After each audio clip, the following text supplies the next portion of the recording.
महाराष्ट्राचं वेगवान अचूक वेध घेणारं यूट्यूब चॅनेल मानदेश मैदान न्यूज मध्ये आपलं स्वागत आहे. आपली बोली आपली भाषा. आता एवढं सगळं करत असताना मग तुम्ही एवढं ह्या राजकारणाकडे कसं काय वळला होतो? राजकारणाकडे वळायचा विषय म्हणजे मी स्वतः MA BEd आहे आणि ह्या राजकारणी लोकांनी एक धंदा केला आहे राजकारणाचा. MA BEd असून मला कुठेही नोकरी नाही. मग मला परत कळाले की बाबा राजकारणी या लोकांनी धंदा केला आहे. तर डॉक्टर बाबासाहेब आंबेडकरांचं आम्ही संविधान वाचलेलं आहे आणि त्या संविधानामध्ये प्रत्येक मेंढर राखणारा असू द्या, गुरं राखणारा असू द्या, शेळ्या राखणारा असू द्या, शेतकरी असू द्या, कुठलाही समाजातला माणूस हा खासदारकीसाठी आमदारकीसाठी अर्ज भरू शकतो. आणि अन्यायाला वाचा फोडण्यासाठी एक मेंढपाळाचा पोरगा म्हणून मी बारामतीमध्ये अर्ज भरलेला आहे, पवारांच्या विरोधात भरलेला. तिकडे रणधुमाळी चालू आहे प्रचाराची. तुमचा प्रचार कशा प्रकारे? आता त्यांच्याकडे पैसा आहे म्हणून त्यांचे रणधुमाळे आहे. त्यांच्याकडे पैसा नसला तर नुसते धुरच आहे. मग तुम्हाला काय नेमकं तिथल्या प्रभागातील त्या मतदारांना काय संदेश द्यायचा आहे तुम्हाला? हे बघा, आम्ही रोज सकाळी बाळूमामाचं नामस्मरण करतो, मायाका देवीचं नामस्मरण करतो. त्याचबरोबर आमच्या धनगर समाजातल्या ज्या देवदेवता आहेत, बिरोबा आहे, यांचं नामस्मरण करून आम्ही आमच्या कामाधंद्याला सुरुवात करतो. बारामती निवडणूक लढवण्याचं कारण की ह्या देवदेवतांना आम्हाला एक संदेश आला की बारामतीची जागा आता रिक्त आहे आणि आपल्याला न्याय वगैरे मिळू शकतो. MA BEd DEd झालेल्यांना नोकरीसाठी असेल किंवा कशासाठी असेल तुम्ही अर्ज भरा. अशा पद्धतीनं आम्ही तिथं अर्ज टाकलेला आहे. आणि हे काय हो, ही राजकारणी लोक सगळी एकमेकाला मॅनेज आहेत. आता मला सांगा ना, एक काँग्रेस पक्ष, राष्ट्रवादी पक्ष, उबाटा, शिवसेना, म्हणजे आता ही सगळी एकत्र आहेत. आणि ज्या वेळेला विधानसभा लागल, ग्रामपंचायत लागल, त्यावेळेला ही सगळी लोक वेगळी आहेत.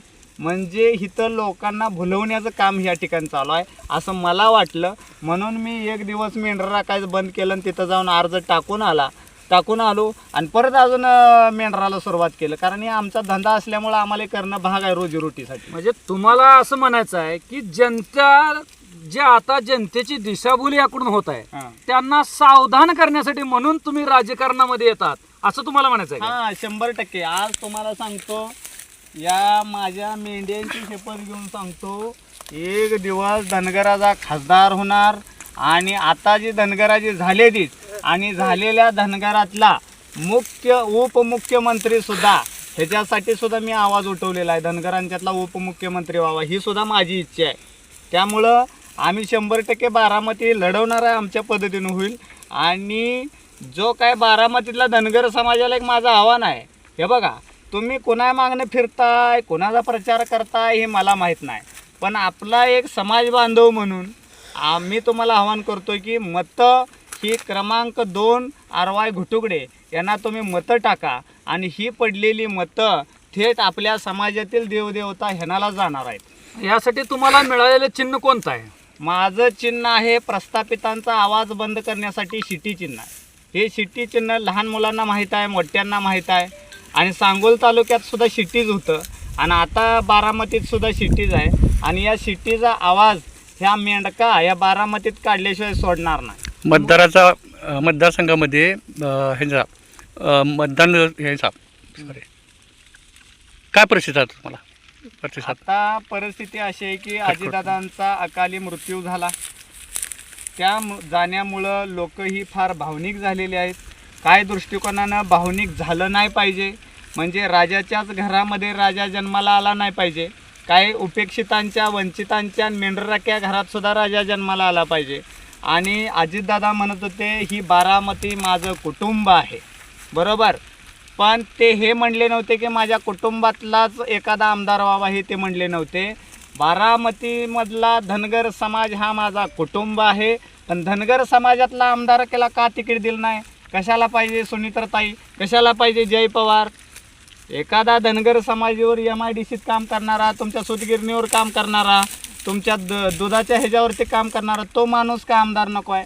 ह्याच्यासाठी मी नवयुवकांना प्रेरणा देण्यासाठी उभा राहिलो आहे. अरे जिंकल, येईल, राहील, पडल, पण माझी जिद्द आहे ना, हे घोंगड्यामध्ये ताकद आहे ना एवढी, मी उभा तर राहिलो आहे. नेमकं सांगोल तालुक्यामधनं तिथं जाऊन उभा राहिलो आहे ना. लोकांचा काय प्रतिसाद? लोक 100% 2 नंबरला मतं देणार आहे. ती शिट्टी या चिन्हावर मत दिलेले आहे. मी रामचंद्र घुटुगडे ही संपूर्ण आम्ही नियोजन केलेलं आहे आणि आमच्या वाडवडिलांचा आशीर्वाद आम्हाला चांगला आहे. विकासाचा काय वर्जन असणार आहे? हे बघा, 1,00,000 लोकांना जी मेंढपाळ लोक आहे ती, त्याचबरोबर जी रोजगार त्यांना मिळालेला नाही, अशा 1,00,000 लोकांना मी रोजगार मिळवून देणार आहे. असं बी आम्ही मोकळंच आहे, तसं बी मोकळंच होतो. आमच्या आजापंजानं काही कमवून ठेवलेलं नाही, कमवून ठेवलेली फक्त हीच इस्टेट आहे. त्यामुळं 100% 1,00,000 लोकांना आम्ही नोकरी देऊ आणि समाजासाठी असेल, उपेक्षितांसाठी असेल आणि वंचितांच्यासाठी आम्ही 100% काम करू. खांद्याला खांदा लावून समाजाबरोबर असो, असं मी आवाहन करतो. शिक्षण, आरोग्य, त्याचबरोबर शेतकरी आणि शेतीमालाला हमीभाव, या बाबतीत तुमची काय व्यूहरचना आहे? हे बघा, शिक्षण तुम्ही म्हणताय की शिक्षण, आज शिक्षण कोणा ताब्यात आहे? ज्यांचं कारखाना आहे त्यांच्या ताब्यात आहे. विखे पाटलांची स्वतः संस्था आहे का नाही? मग विखे पाटील हे 2.5 लाख रुपये घेतात मुलांच्या ॲडमिशनसाठी. मग आमच्या धनगर बांधवांना काय लोकर विकून, मेंढरं विकून 2.5 लाख रुपये ह्यांचे भरायचे का? अनेक काँग्रेस पक्ष, राष्ट्रवादी पक्ष आणि भाजप ह्या पक्षांच्या लोकांच्या संस्था आहेत. ह्यांनी शाळेमध्ये पेमेंट घेतात, MBBS कॉलेज असेल, BDS कॉलेज असेल, अशातनं, आणि मला पेमेंट द्यायचं न झाल्यामुळं माझ्यावर वेळ आहे मेंढर राखण्याची. आमच्यात गरीब आहे ना, त्यामुळं शिक्षण, आरोग्य आणि हे सगळं गरिबांच्या घरामध्ये जन्माला आलं पाहिजे. कशाला पाहिजे तुम्हाला कॅन्डी हॉस्पिटल आणि ही मोठी? तुम्ही एखादा मंत्री जो आरोग्यमंत्री असतो तो प्राथमिक आरोग्य केंद्रात जातो का? आजारी पडल्यावर त्याला कॅन्डीला नेलं जातं, त्याला हेलिकॉप्टर येलं जातं. एकनाथ शिंदेना माझा सवाल आहे, तुम्ही बांगरांना काय पाठवलं? हवाईही पाठवलं, वरनं एअर ॲम्ब्युलन्स. मग तसं तुम्ही गरिबांच्यासाठी पाठवलं आहे का? धनगर बांधवांसाठी, वंचित बांधवांसाठी पाठवलं आहे का? त्यामुळं राजकारण ही तुमची घरची सेवा आहे असं मी समजतो. त्यामुळं बारामतीतील लोकसंख्या 100% याच्यामध्ये बदल केल्याशिवाय राहणार नाही. आणि काय नाही, आम्हाला काय, आम्ही फकीरच आहे. आम्हाला बाळूमामाचा, मायाका देवीचा, बिरोबाचा आशीर्वाद आहे. त्यामुळं आमचा गोपीचंद पडळकर असो, महादेव जानकर असो, ह्यांच्यातला बी कोणतरी उपमुख्यमंत्री झाला पाहिजे ही आमची अपेक्षा आहे. बाबासाहेब देशमुख असो, हे उपमुख्यमंत्री झाली पाहिजेत. हो, का नाही झाली पाहिजेत? आपली राज्यामध्ये 2 नंबरला संख्या आहे. उद्या डॉक्टर बाबासाहेब आंबेडकर जयंती, आपण कशा पद्धतीने अभिवादन करणार? बाबासाहेब आंबेडकरांना माझं एक अभिवादन आहे की त्या महापुरुषानं या प्रस्थापितांना झुगारून आपला समाज जागा केला आणि त्यांनी माझ्यासारख्या मेंढपाळाच्या पोरांना जे 70-80 वर्ष ज्याच्या घरी सत्ता पाणी भरते पवार घरानं, अशा विरोधात लढण्याची संविधानामध्ये ताकद दिली. मनापासून अभिवादन आहे. आणि त्या माणसाचं नाव घेईल तेवढं, म्हणजे नावसुद्धा घेण्याची आपली ही नाही पात्रता, तरीसुद्धा आम्ही त्यांचं संविधान वाचून उभा राहतो. आम्हाला न्याय भेटेल अशी आमची विनंती आहे आणि मागणी आहे. बस.